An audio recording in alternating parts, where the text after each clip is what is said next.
My name is Joseph McCormick. I've struggled with drugs, gangs, violence, alcohol,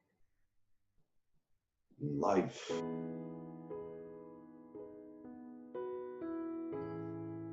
How long I struggled with these things actually started when I was 18 months old, when I was forcefully taken from my parents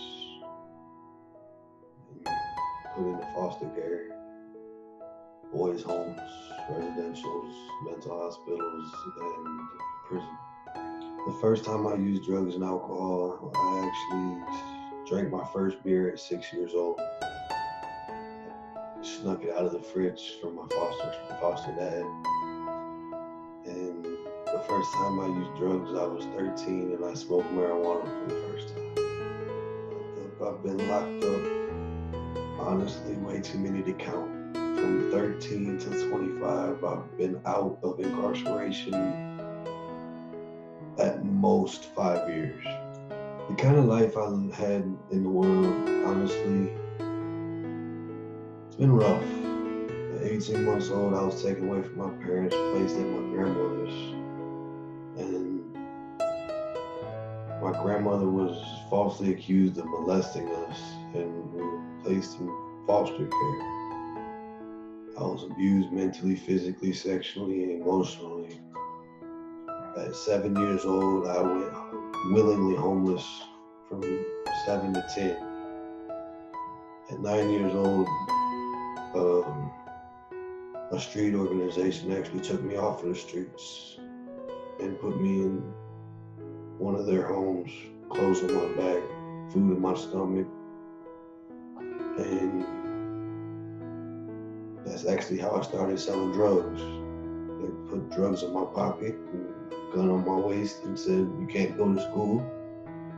When he runs out of drugs, take him these drugs. If anyone tries taking them from you, shoot him." At age 13, I started going to in and out of prison, boys' homes, mental hospitals. My daughter, I was 17 years old. My daughter was shot and killed in my car from a bullet that was meant for me. At age 14, my best friend, my only friend I've ever had, was shot and killed for a bullet that was meant for me and died in my arms. My life has just been one roller coaster after another. Throughout it all, I've been shot 6 times, stabbed 3 times, ran over 3 times, rolled a truck, cracked 3 vertebrae in my back, and broke 4 ribs, collapsed my lung 35% running from someone that was shooting at me. Left the hospital 3 times without getting treated because I had a warrant for my arrest. What's different this time is the fact that I give up. I'm fed up. I'm ready to live life. I'm tired of the same old thing. I'm tired of selling drugs. I'm tired of selling guns. I'm tired of living life in the streets just to get by because society looks down on me because of my appearance and my past. All because the past that I have was forced upon me. It wasn't a choice. It was a way of life, a way of living instead of a way of suffering. Murray Chaplain Ministry has helped me by getting me in contact with people that actually want to help me, who have been through similar walks of life as me, fought in cages, like literally professionally fought in cages just like me, and wants to see better for me. Been there for me to talk to when I needed it, and also put me in classes that are there to help me and make me a better society, a person in society. The programs in Murray County Jail actually have helped me. They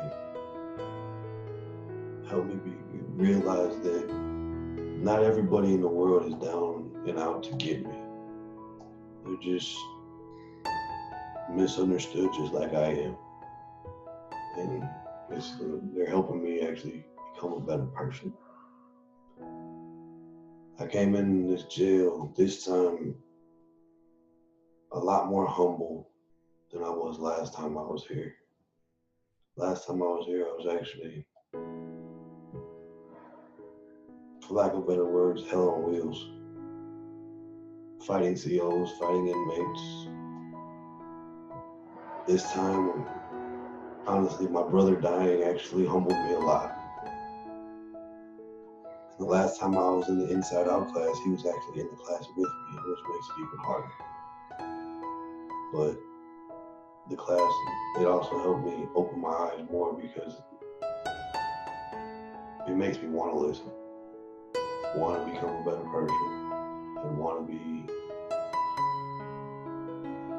a better person in society altogether.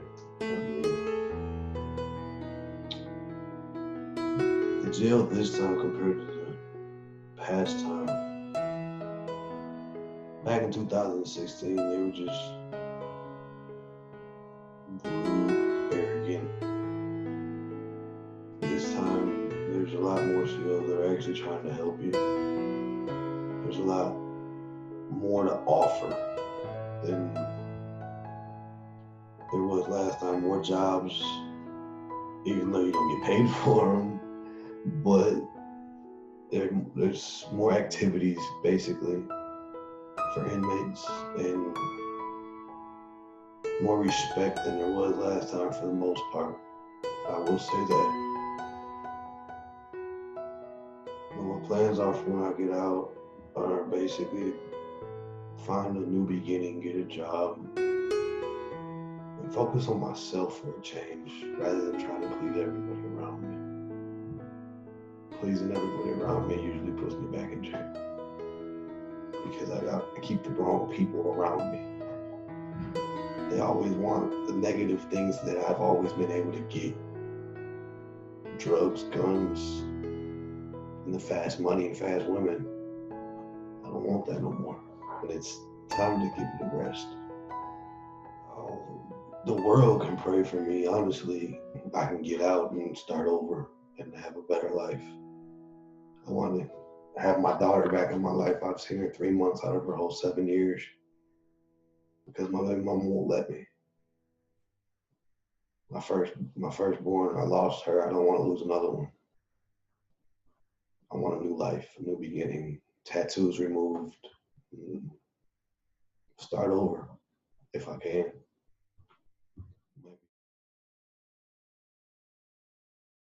Hello, my name is David Baker. I'm the chaplain at the Murray County Jail. Been a volunteer here for 23 years and full-time chaplain the last 2.